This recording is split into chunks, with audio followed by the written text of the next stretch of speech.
What might one glean from the current state of the Southern African Development Community's report on Zimbabwe? A fascinating question indeed. The Southern African Development Community, known as SADC, recently released a report examining the electoral process in Zimbabwe. The contents of this report raise significant questions about democracy and development in the region, highlighting a series of issues that demand attention.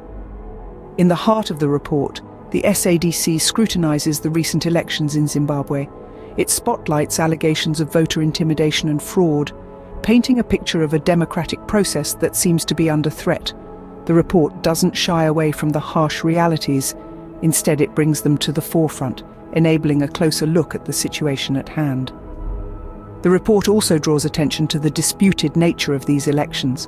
The discord and disagreement surrounding these electoral outcomes is a cause for concern, signaling a lack of consensus and a possible threat to the stability of the region. The SADC's report on Zimbabwe is not just a critique, but also a call to action. It emphasizes the need for transparent and fair elections in all SADC member states. This is not just a suggestion, but a necessity, underscored by the belief that such transparency and fairness will ensure stability and progress in the region. To summarize, the report highlights 3 key points. First, there have been allegations of voter intimidation and fraud in Zimbabwe's elections.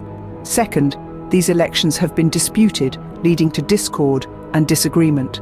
Finally, the SADC calls for transparent and fair elections across all its member states, as a means to ensure stability and progress.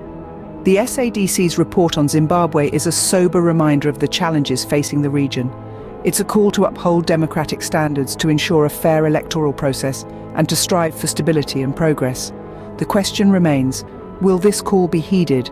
Only time will tell.